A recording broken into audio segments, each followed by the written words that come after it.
Okay, so ito yung part 2 ano nung ating talakay kanina. Kasi yung talakay natin kanina nakasentro po kasi doon sa akin kung saan tayo po ay pinapasalamatan ni DJ Bantag. So ngayon naman, sesentro tayo doon sa particular na sinabi ni DJ Bantag, which is yung magpapakamatay siya. Alam nyo, 'di ba nabanggit ko kanina na meron tayong sample diyan kung sino na yung gumawa niyan. At yan ay pag-uusapan natin. Kasi sa totoo lang, parang cancer ito sa lipunan. Sakit ng ating bayan, lalong-lalo na sa ating gobyerno.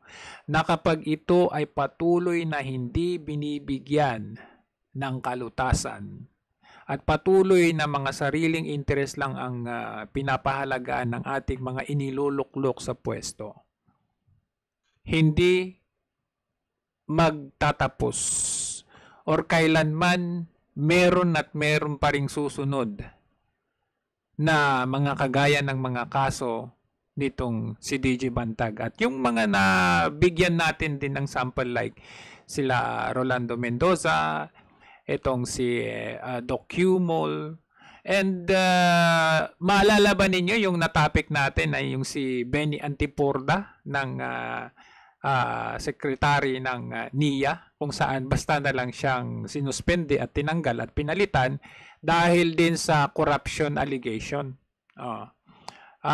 Sino pa ba? Medyo marami-rami na rin mga ang nagiging sakit kasi sa ating government kapag merong bagong government na unti-unting dinidestabilize nung bagong government yung mga tauhan doon sa past government. And this is not exemption to Duterte administration. Even in the past. Kaya nga itong sample natin ngayon is as late as early as 2010, which is alam naman natin kung kaninong administrasyon yun. So here we go. Panoorin muna natin itong pahayag ni DJ Bantag. Taus-pusong pasasalamat sa inyo. Although yung sinabi kong yun ay kung walang public support po, inang wala na. Moral na ako noon. Baka magpakamatay na ako, putang ina. O, di ba yun yung sinabi niya? Buti po pero sasama ko si Bubuy Siguro 50-50 na katotohanan at 50 naman ay joke. At doon lumabas ang inyong concern para sa akin, sa katulad kong nasa ganitong laban, lalong kumbaga, parang nahihimas-masan ka kung yung may iniisip ka ng negative, di ba? Kasi yun, the term nahihimas-masan. Ayan, may kukonek natin yan mamaya doon sa tao na isasample natin. Mayroon pa rin naman palang parang sabi nila, kuya, wag muna. Laban muna tayo ng parang ganun Magpapatayan na lang ng gobyerno. So, maalala natin, 3 months ago, doon sa interview ni Katunyeng kay DJ Bantag, eto sinabi niya, Ito. Wala, pinong-aasahan ko kung ginawa ulitin natin. Yung may iniisip ka ng negative, di ba? Kasi mayroon pa rin naman palang parang sabi nila, kuya, wag muna.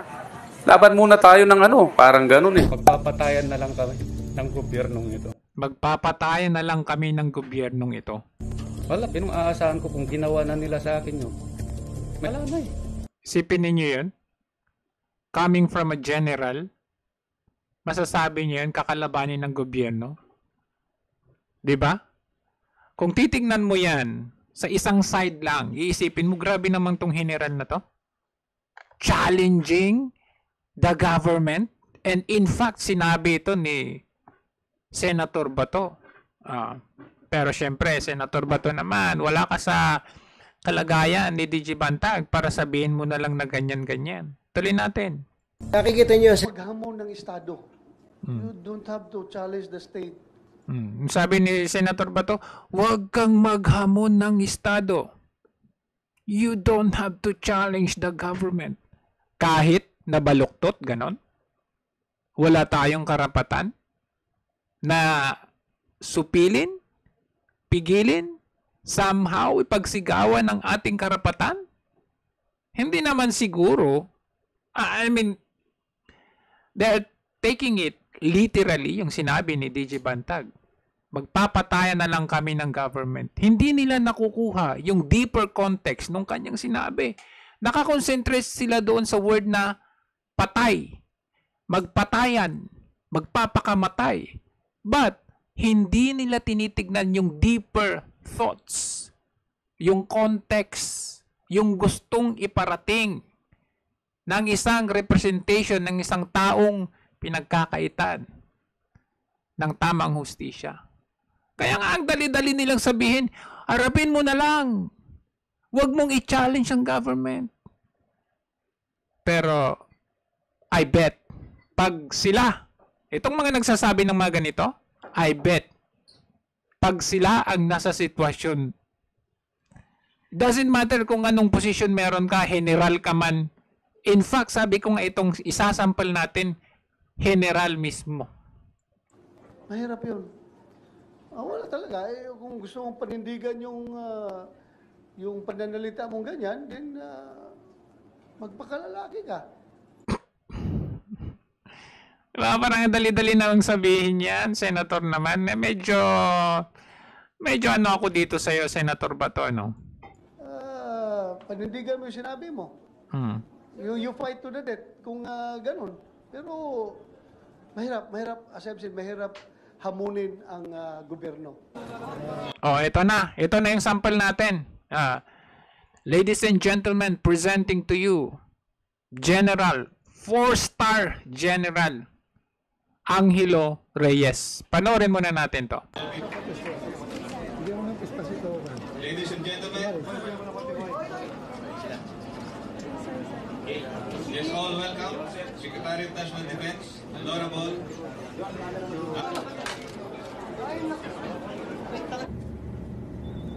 Today, I wish to announce that, notwithstanding the baselessness of the charges hurled against me, I have decided to resign my position as Secretary of National Defense. One reason why I'm doing this is to give President Arroyo a free hand in dealing with the present situation. Grabe, no? With conviction. I stand before you. Tender my resignation. With conviction talaga eh. Our democracy is under serious threat from political opportunists as well as insurgents waiting in the wings. Unless a drastic remedy is quickly found, these elements, I am convinced, are going to be the nation's undoing.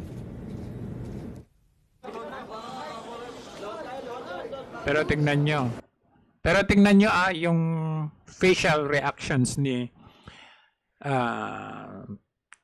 General Angelo Reyes. Masaya pa rin. Talagang nobody expected na gagawin niya yun sa kanyang sarili. Okay, thank you. No. Yes, and it desires that no. And then, the next thing you know,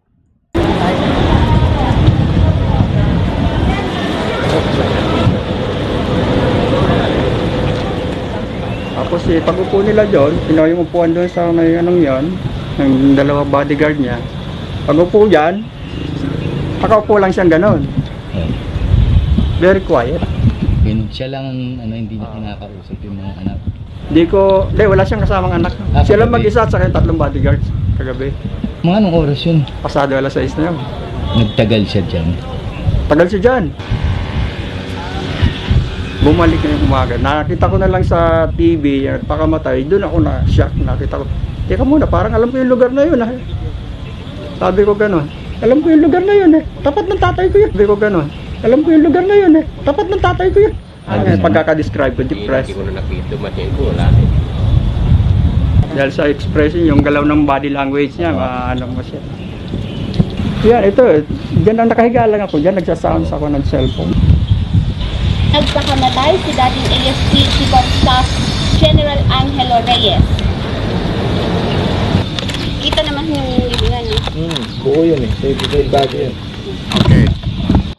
Okay, ngayon, didiscuss natin yan, ano. Kasi in connection doon nga sa case naman ni General Bantag, ano. Differences in same situation, meron. Itong si General Angelo Reyes, isa rin siyang decorated general. Alright? Kung babalikan natin itong si Angelo Reyes, ay nag-withdraw siya ng support at the time of former President Joseph Estrada to support the incoming at that time ay Vice President na si Gloria Macapagal Arroyo. In short, to cut the story short, naging president si Arroyo because of, outstanding move nitong si General Angelo Reyes. Kasi nag-withdraw nga siya ng support bilang Chief of Staff ng AFP under former President Joseph Estrada. Okay. So, from that span of time, during Gloria Macapagal Arroyo, take note, mahaba din yung administrasyon ni Arroyo dahil kinuha niya yung 4 years ni Joseph Estrada, then nag-re-elect siya nung the next election, so which is 10 years na naging president itong si Arroyo, ano. So during the tenure being with staff ni Gloria Macapagal Arroyo, ang dami na niyang nadaanan defense secretary, DILG, naging DILG, naging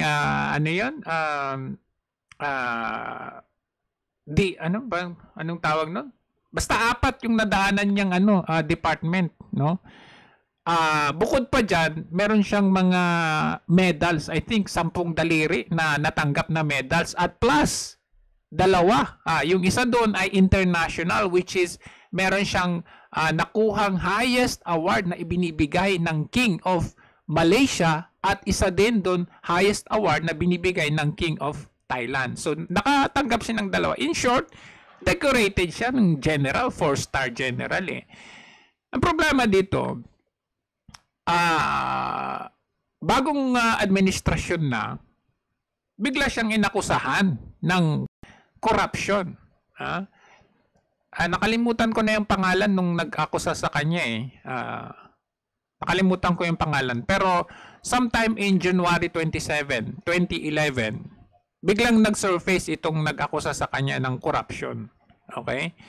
Under daw sa Gloria Macapagal Arroyo administration. Ngayon, biruin ninyo, January 27, tapos February 8, doon siya nagpakamatay. Alam niyo kung bakit? Kasi due to media pressure, due to hindi siya binigyan ng pagkakataon ni pagtanggol ang kanyang sarili. Kasi yung yung nag-file ng kaso laban sa kanya, parang sabihin na natin parang ala Remulla or Katapang style na finailan ng kaso itong si DJ Bantag, plus yung mga media ngayon na nagtutulungan yung mainstream media na ipakalat yung mga pinagsasabi nila Katapang at Remulla. Ganon yung nangyari kay Angelo Reyes at that time. Ang pinagkaiba nga lang, alright, itong si Angelo Reyes, hindi pinagbigyan na makasagot or dinggin yung kanyang side. Bagkus media pressure araw-araw from 27. In fact, before 27 kasi 27 yung filing ng case Before that, araw-araw siyang pinuputakti ng media.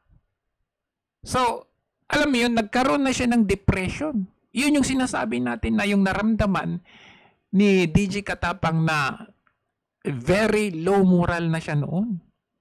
Pero nakita siya ng taong bayan. Yun yung difference ni DJ Bantag kay General Angelo Reyes. Kasi at that time, wala namang vloggers eh. Walang social media vloggers. Ang hari noon eh, yung mainstream media. So whatever, kung hindi ka kampi ng mainstream media, kawawa ka. They can destroy you anytime they want. Kasi alam naman natin yung kalakaran dyan sa media, di ba? So, ano yung naging sagot ni Angelo Reyes? Di ba? Kinitil na lang niya ang kanyang buhay. Kasi ano pa ba ang aasahan niya? Tinanggal na siya sa trabaho, siniraan na siya. Sino aasahan niya? Yun yung sinasabi ni DJ Bantag na makikipagpatayan na ako sa gobyerno dahil ano pang aasahan ko? Pero dahil nagkaroon ng pag-asa si DJ Bantag sa suporta mula sa taong bayan, okay? Nagkaroon siya ng lakas ng loob. Yung from low moral, tumaas ang kanyang moral. Kasi syempre, alam mo kung bakit. Sabi ko nga, paulit-ulit kong sinasabi, kaya sinuportahan si DJ Bantag kasi nire-represent niya yung kagaya nung nangyari kay General Angelo Reyes, Rolando Mendoza, Doc Yumol, and sa mga iba pa dyan na pinagkaitan ng hustisya. At hindi lahat pinalad kagaya ni DJ Bantag na sinuportahan talaga ng taong bayan. Yun sana ang talagang cancer, sakit ng lipunan sa government na sana naman wala nang susunod na ganito. Kasi sabi ko, as long as hindi matatapos yung mga ganitong sistemang napakadumi, hindi yan magtatapos kay Bantag. Yun lang masasabi ko dito.